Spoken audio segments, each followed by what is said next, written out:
Say hello to my friend Mark Russell. G'day, everybody.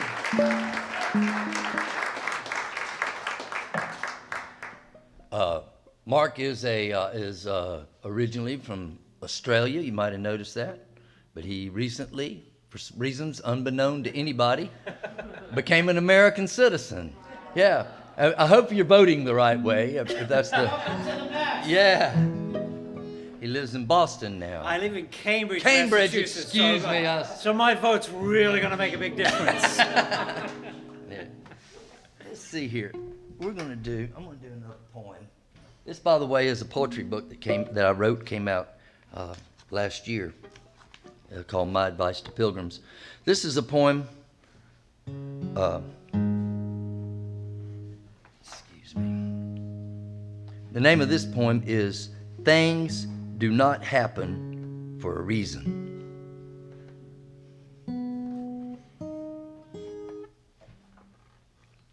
Then we're just going to slide into a song.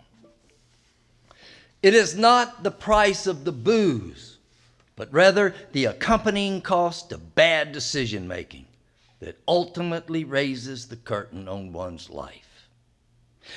When she wrapped the car around the power pole, a cascade of beautiful sparks had floated down from the dancing wires above. The radio kept playing on, a midnight station out of Wichita, jazz, and a rear wheel continued to spin round and round on the bent axle as if it were a child's toy. Several people slowed and before driving off surveyed the violent scene, but he stopped and trained his headlights on the crash.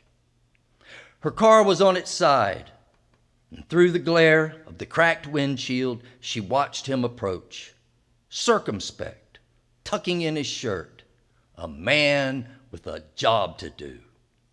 A sharp pain was emanating from her left shoulder to the tips of her fingers. She could taste blood in her mouth, but she knew at that very moment she was going to be safe. He knelt beside the car and peered in. "You okay in there?" "Oh, I'm great." She spit blood. "Can you get me out of here, please?" He kicked in the windshield with his boot, crawled in, turned off the radio, unbuckled her, and carefully removed her from the cocoon of airbags. He sailed the bottle he had found on the floorboard into the woods, carried her purse, steadied her as they walked toward his truck. "Thank you so much," she said. "Thank you, thank you." They were married within a year, and she got sober for the first time since college. "Things happen for a reason," her best friend told her over coffee. "That's total bullshit," she said. "Sometimes you just crash lucky."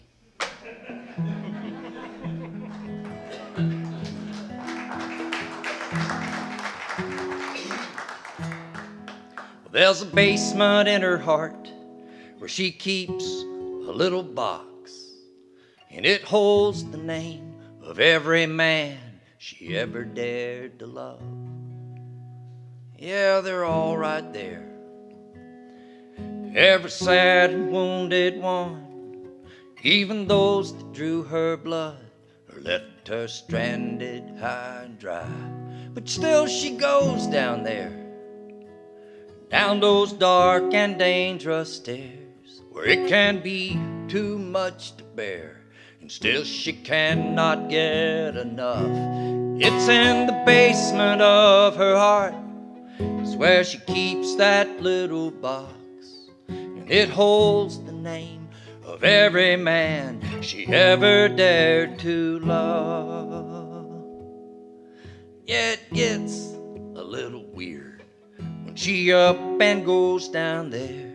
It takes all she's got to shut that box and crawl back up those stairs, back to the surface of her life, where she's a mother or a wife or someone's lover on some night when and she decides to try again. It's this belief in love that blinds her.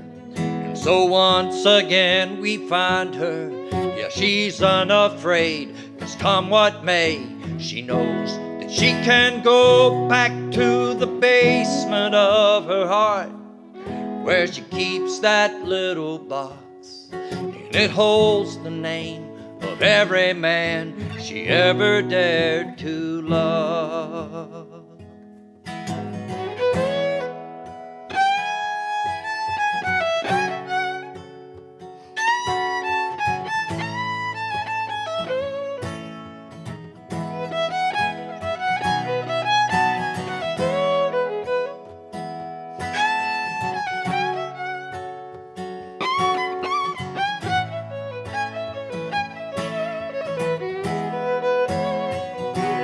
See her head down there, down those dark and dangerous stairs, where it can be too much to bear, and still she cannot get enough. It's in the basement of her heart, where she keeps that little box, and it holds the name of every man she ever dared to love. Well, it's in the basement of her heart, where she keeps that little box, and it holds the name of every man